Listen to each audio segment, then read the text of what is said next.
यह गहलोत सरकार कहती है हमने 5 साल में काफी सारा काम हमने राजस्थान के अंदर करके दिखाया है। भाई मोदी जी का कोई भ्रष्टाचार अभी तक तो पकड़ में आया नहीं है, कोई है तो कोई सामने बताओ। और इनके तो भ्रष्टाचार ही भ्रष्टाचार है, नेहरू जी के टाइम से चल रहे हैं भ्रष्टाचार है। हमें तो दिखाई नहीं देती भाई, हमें कोई दिखाई नहीं दे रही ऐसी कोई नौकरी। बोलने से क्या होता है? हमें दिखाई दे रहा है आए दिन जो प्रश्न पत्र आउट हो रहे हैं ये रीट एग्जाम के इनों के, इनमें इसमें कितना भयंकर घोटाले हुए हैं। ये बीजेपी आएगी तभी तो पता चलेगा, कैसे पता चलेगा बताओ? पेपर लीक करो, पैसा बनाओ अपना। तो ये इस बार ऐसी इन्वेस्टिगेशन या ऐसे मोबाइल वगैरह आ गए तो इनकी पोल खुल गई कि पेपर लीक हो रहे हैं। तो ये अब ये अचानक आउट हो गए कि यार हम तो ऐसा करते आ रहे हैं, पकड़ में आ गए लोग। तो इस बार ये भयंकर भ्रष्टाचार की चपेट में है। जैसे ही गवर्नमेंट चेंज होगी इनकी धरपकड़ होगी और भयंकर रूप में इनकी अफरा तफरी मचेगी। जी, आपका क्या नाम है? अशोक भाटिया। राजस्थान में 25 तारीख को मतदान होना है। इस बार क्या मुद्दे रहेंगे आपके, किन मुद्दों को लेकर आप इस बार मतदान करेंगे? हमारा मुद्दा तो एक ही है, देश हित का। देश हित मतलब बीजेपी। अगर बीजेपी आनी चाहिए और बीजेपी के हाथों में देश सुरक्षित है। और कांग्रेस तो क्या है कि अपने मतलब के लिए कुछ भी कर सकती है और कर भी रही है। और बरसों से स्टार्टिंग से जब से कांग्रेस पार्टी है तब से चला आ रहा है ये चीज़। भाई मोदी जी का कोई भ्रष्टाचार अभी तक तो पकड़ में आया नहीं है, कोई है तो कोई सामने बताओ। और इनके तो भ्रष्टाचार ही भ्रष्टाचार है, नेहरू जी के टाइम से चल रहे हैं भ्रष्टाचार है। एक एम्स बनाया था इन्होंने जो नेहरू जी के टाइम पे बना था, अभी 96 एम्स बन गए हैं मोदी जी के बाद में हॉस्पिटल। भाई फायदा तो ये हुआ ना कि वो विपक्ष के पास नोट बाहर से छप रहे थे पाकिस्तान से, यहाँ आके चल रहे थे, तो ये उसको सपोर्ट करते हैं। इनका सपोर्ट तो उनको था ना पाकिस्तान को, तो नोट वहाँ पे छपे, बंद यहाँ पे हो गए। पाकिस्तान को था, सबको पता। आज भी हमास का समर्थन किया है ना इन्होंने, खुलेआम किया है। तो अब तो खुल के करने लग गए। हाँ भाई, पहले मीडिया इतना खुला नहीं था, लोगों को पता नहीं लगता था क्या कौन बयान दे रहा है, क्या दे रहा है। आम आदमी जुड़ा हुआ नहीं था। आजकल हर आदमी के पास में मोबाइल, अखबार है, हर चीज़ खुल के आती है। लेकिन राजस्थान में क्या ऐसा कोई विकास नहीं हुआ? 5 साल के अंदर गहलोत सरकार ने कुछ नहीं कराया? जो भी कराया है एक विशेष समुदाय के लिए कराते आए हैं वो लोग, शुरू से इतिहास रहा है। ये उनका इतिहास रहा है कांग्रेस का कि वो क्या कर रहे हैं, किसके लिए कर रहे हैं, सबको समझ में आती है। राजस्थान में 5 साल रहे हैं, यहाँ महंगाई कम कर देते ना। मोदी जी ने सेंटर से 10 रुपये कम किए थे पेट्रोल के, वो यहाँ पे 1 रुपये भी कम नहीं किया उसके बाद। और राजस्थान में ये महंगाई की बात करते हैं ना, सबसे महंगा पेट्रोल राजस्थान में, सबसे महंगी बिजली राजस्थान में। बिजली कम करने के नाम पे उन अभी बिल वापस आए जो देख लो।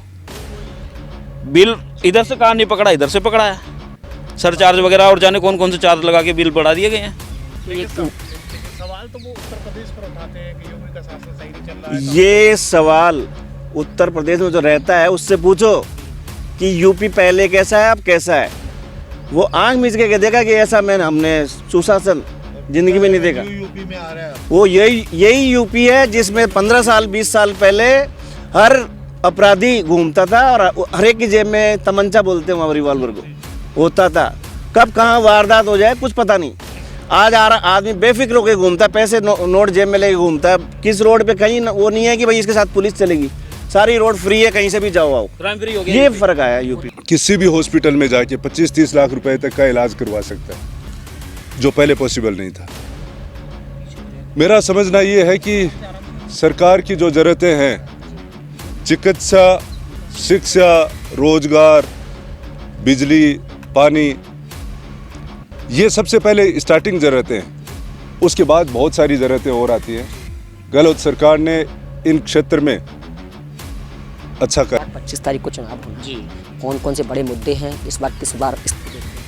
देखिए, जो सोसाइटी में राजस्थान में जो चर्चा चल रही है कांग्रेस और बीजेपी की, आपस में एक दूसरे को कटाक्ष कर रहे हैं, ठीक है, और इसी से ही ये जीतना चाह रहे हैं। लेकिन असली जो मुद्दा है ये सब नहीं है। ये तो केवल आम जनता को भटकाने के एक उन्होंने उपाय सर्च कर रखे हैं कि हमें मेहनत कम करनी पड़े, कम समय में एक अच्छा आउटपुट आ जाए, है कि नहीं। कोई भी नेता है अगर कोई कॉन्फ्रेंस करता है या कोई तर्क वितर्क करता है तो साफ साफ कुछ लोगों को पता चलता है कि ये यहाँ पे बेवकूफ़ बना रहा है, यहाँ ये सही कह रहा है। लेकिन आम जो नागरिक हैं उन्हें तो नहीं पता चलता। वो सोचता है कि ये हमारे फेवर की बात कर रहा है, इससे ही वो चुनाव लड़ रहे हैं। कम समय में यही तो आउटपुट आएगा जल्दी। और रही बात ऐसे बोल रहे हैं कि मोदी सरकार और मोदी जी जो प्रधानमंत्री जी हैं हमारे यशस्वी प्रधानमंत्री, इनकी वजह से ही पूरे देश में जो पब्लिसिटी हुई है, हमारा देश का नाम रोशन हुआ है, इसमें कोई दो राय नहीं है। ठीक है, हुआ है, लेकिन ये एक एवोल्यूशन का पार्ट है, इवॉल्व हुआ है हमारा देश, डेवलपमेंट का पार्ट है। ये नहीं होते तब भी फेमस होता, प्रसिद्ध होता, ऐसा नहीं है इनकी वजह से हुआ है। आप इंदिरा गांधी के टाइम में भी देख लो, तब वो उस टाइम फेमस थे पूरे वर्ल्ड में। ठीक है नहीं, तो ऐसा कहना भी ये भी गलत है कि डिजिटल वर्ल्ड है, डिजिटाइजेशन है, यहाँ पे आप कुछ भी नहीं करोगे तब भी आप यूएस में, न्यूजीलैंड में, ऑस्ट्रेलिया में आपका नाम पहुँच जाए। राजनीतिक जो सिस्टम है वो तो एक हमारे नौकर हैं जी, यानी सर्वेंट है ना, वो तो फैसिलिटेटर का काम कर रहे हैं। हमने उनको रेस्पॉन्सिबिलिटी दे दी है भैया कि ये काम करो और ये हमें फैसिलिटी प्रोवाइड कराओ, बस इतना सा काम है इनका, ज़्यादा नहीं है। इनको सर पे चढ़ाओगे तो अपना ही थोड़ा अपना ही गलत वो है। ये यहाँ पर हम राजस्थान के जयपुर में थे और जयपुर के सेंट्रल पार्क में थे। यहाँ पर लोगों ने अपनी राय रखी कि राजस्थान में जो 25 तारीख को चुनाव होना है उसमें किस तरीके की सरकार रहेगी, कैसा चुनाव रहेगा, उस पर पूरी राय रखी। आप खबर एक्सपर्ट चैनल पर बने रहिए और राजस्थान में पल पल की अपडेट के लिए खबर एक्सपर्ट चैनल को सब्सक्राइब करिए, लाइक करिए और कमेंट देना न भूलें। धन्यवाद।